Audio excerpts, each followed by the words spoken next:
Hello, and welcome to Red Hawk Spotlight. I'm Ben Berube, and I am here with the Montclair State baseball coach via Zoom due to the coronavirus, Dave Lorber. And Dave, I really appreciate you coming onto the show. Ben, thanks so much for having me today. Of course. And Dave, this has been a very stressful time for everybody here at Montclair. This was your very first season as a Montclair State head coach. New school, new team, and unfortunately, things didn't quite go the way you expected, especially off to a good start. So, what was your reaction when you first heard the news that the season was canceled? I think that when I first heard the news, um, I wasn't all that shocked. I actually thought it was probably the right decision in the right time based on what our country was faced with. I think that everybody has a moment of, ooh, that stings, and especially for some of the seniors and guys that may not come back, even though the NCAA has granted everybody a year of eligibility to come back if they'd like it. Some guys, for a multitude of reasons, whether it's they have a job lined up that they can't give up, or finances from a personal standpoint, some of those players may not come back. So I think my heart first leaned towards that of, is this really how some careers are going to end? That's unfortunate, but I think it was the right decision. And speaking of your players, I'm sure it was quite a shock to the system for all of them. So, what was the conversation like when you had to eventually talk to your players that the season was canceled? Yeah, absolutely. So we got back from our spring break trip in Maryland on what was it, March 11th, and I met in the locker room with the guys just before we broke to go home for a few days before coming back to leave on another trip. And I told them, I don't know what's happening. I do know that I was proud of what they've put forth. And I said to them, whatever we face, it's okay. It's not going to make or break us as people, and it's not going to make or break us as a program. And I said, just make sure you get home. Make sure you take care of yourselves. Okay, make sure you take care of those around you. Stay together, stay connected, and we'll always all be here for each other. And that was kind of the message I sent before the season got canceled. And then it kind of just started snowballing, where all of a sudden games were getting canceled, and then certain teams from certain areas were canceling their seasons, and conferences were canceling. And we as an NJAC were one of the latest. We held out quite a bit. And then we canceled as well. And from there, what I did was I had an individual Zoom meeting with every single player on the team just to check in, see how they're doing, see what I can do for them, and kind of start making preparations for next year, because we as coaches, we never stop. So, but I think everybody has stayed pretty positive. I think, some guys are a little bit more bored than others, but at the same time, I laugh. My wife and I were joking the other day. It said we read something. It said your grandparents were called into war for World War II. You've been called to your couch to watch Netflix. Like, we can do this, So that's why we've been watching Tiger King like everyone else. Mm. Yeah, I heard a lot of great things about that. But speaking of your family, I know you have a little girl at home. So, what has been a day like in your household, from going to work every day, and I'm sure your wife works all the time, to being home literally all the time? Yeah, absolutely. Well, it gets interesting handling work and a 3-year-old all at the same time.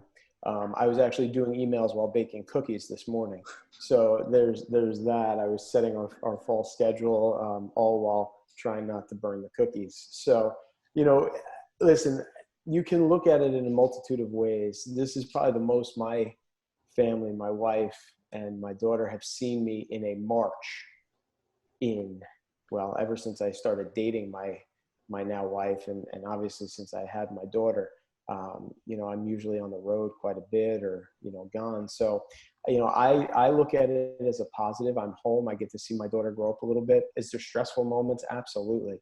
Is there times I want to lock myself in the office? I'm fortunate enough to have a home office. Yeah. But I think you got to balance it. And at the end of the day, we're all healthy. And that's the most important thing. it is a balancing act though. You're definitely wearing two hats because, we still work and prepare, and we're still going about business as usual on the recruiting side, even though it's not usual. We still have to prepare. I'm still preparing for the fall, and, all while trying to be a dad and a husband too. And now going back to your players, now has there been any type of interesting story of how people are staying motivated throughout this time, especially for juniors, seniors, like anyone who's willing to come back? Like how are they staying motivated? Yeah, I actually, I found it fun when we were doing the conversations with the guys one-on-one that the seniors kind of all said that they'd all talk to each other, and they all wanted to kind of come back and continue what we were doing. So to hear that and hear that they had built that bond and that this team had built that bond together, was a special thing. That to me is more important than the wins and losses. And thankfully, we had more wins than losses this year, and we were just coming off, knocking off the top 24 team in the country, Cortland, in a doubleheader down in Maryland. But knowing that the culture and the team was getting better every day and they were coming together, that was a good thing. And then, I FaceTime one of my guys. He was out playing catch with his dad while we were having a Zoom meeting about his future. And so that was kind of cool to see him doing that. And that's kind of one of the cool things about, I think, our team and building that family culture is I think those guys are staying connected. We just had an advising meeting with our academic support. We had like 30 of our guys on the call getting ready for next year, and they were all joking around before the call. And so it was pretty fun to see. Now, I know you have mentioned multiple times about building a culture off the field as well as a culture on the field. Now, for a lot of managers, coaches, that's an extremely hard thing to do. So what have you done to try to build that culture here at MSU? Yeah, absolutely. That's the buzzword is culture and how do you build it and everything. The biggest thing is you have to live it yourself every day. You have to show that your guys, you care about them. All right. You got to show that you're going to get them better. You got to show that you're all in for them. So that's what I try to do. And then I try to overload them with communication, making sure that they know that I'm always here. Anything they need, big, small, anywhere in between, that I'm available to them. And as we do that and we have this level-headedness and positive outlook, no matter what the situation may be, guys kind of look at you and go, okay, well, maybe we should reflect that a little bit more in how we act. So I think it's about modeling the behavior you want, being a positive influence. I always say too, it's all about how we respond to situations and information that we receive. And it's just about moving forward. Everything has a consequence, good and bad. You just have to accept it. You have to grow from it, learn from it, and move forward. And so, I try to do that to build our culture. But, if you don't care about your guys and they don't trust you, you'll never get anywhere. And then on the flip side, you want to develop them. And once you can do those three things, then you're starting to build the family aspect. That's like really, really cool to see, like going into detail of like how you build that culture. Like that's really, really cool to see. And now going back like to the start of the season, you guys had an 8-4 start, and it was definitely a lot better start than compared to last season. What were some of the highlights and takeaways from that 8-4 start? For me, it was about watching over 12 games, our continued growth as an offensive team, as a base running team, as a pitching team, as a defensive team.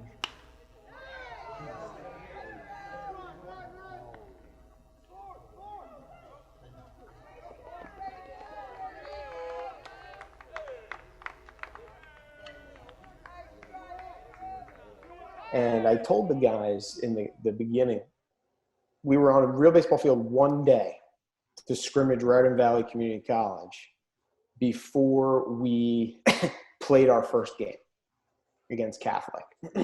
So we haven't been on a real baseball field. And I told the guys constantly, I said, don't you worry. I said, we'll be a different team, right, in January, then we'll be in February, then we'll be in March, then we'll be in April, and then hopefully we're playing championship baseball, come April into May. And so to watch kind of the transformation of the change of what we as a coaching staff did in a short period of time with these guys, whether it was cultural, whether it was physical changes, to watch these guys start to figure it out a little bit and start to get rolling was fun. It's a shame that it got halted, but I give the guys a lot of credit because they bought in pretty quickly to what we were asking them to do. And even the guys that may have been a little bit behind buying in, we're starting to see some of the fruits of their labor, of the changes paying off. So that was really awesome. I was really happy to kind of see that. So it was a really, really great season, as hard as that is to say, because it's cut short. 8-4, you beat a top 25 team, you beat Catholic, who I think is right there in the mix. You go down and play Ferrum tough for 4 games.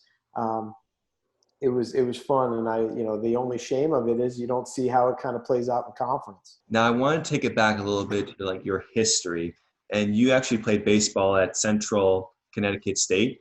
And at any point, like playing for them or playing at Brookdale Community College, did you want to become a coach like through those experiences as a player in college? Yeah, that's a great question. And my path has taken me a lot of different ways. I did start at Brookdale Community College here in New Jersey under Johnny Johnson, who's still the head coach there, and actually John Wells, who's my current assistant coach here at Montclair State. He was the assistant coach also at Brookdale. So I played for John back in the day, and now I get to be his boss. So that's kind of a fun little thing too. But I played there. Then I went to West Virginia actually, and played there for the fall before transferring to Central. And what's great about that is my senior year at Central, John Wells, my current assistant coach, started a travel organization called Baseball U. And Baseball U has now grown to be one of the largest travel organizations on the Northeast, corridor. And he asked me, would I be interested in helping him? And I said, yeah, sure. Let me help out. And so I started coaching back with Wellesley my senior year of high school. I'm sorry, senior year of college. During that time, I also went back to help out at Brookdale as soon as I started coaching. I didn't really know if I wanted to coach. In fact, I was signed up to go to the NYPD. I was all done into the academy for the NYPD for the January academy, just kind of helping out Wellesley with Baseball U, helping out at Brookdale in the fall, when a guy named Matt Midkiff, who is now the head coach at Swarthmore College, gave me a call, and we talked, and he offered me a job at Eastern University. So the job started in December, and the academy was in January. So I postponed the academy, and over a decade later, here we are. So I'm curious because you seem like you have a real desire to help people, especially college students want to mature and grow. And pursuing to be a police officer has its own benefits in terms of helping people, mature people. Like, what was it specifically about coaching baseball that really changed your mind of like maybe being a police officer to like, I want to coach? What really shifted me was the relationships that you build with the players, the relationships you build with the other coaches, that I said, this is what I want to do as a profession. I value that too much. To me, I looked at it like, why leave the game that gave me so much if I can make a living out of it? And that was the toughest thing, was figuring out how I can make a living out of it. That's the real question when you're first starting out coaching. I remember at Eastern, I think I was making $4,000 or $5,000 a year. I was working at Outback Steakhouse to survive at night. And I rented a 1-bedroom apartment from a guy. He lived in the living room. I lived in the bedroom. And that's how I survived coaching for the first 2 years.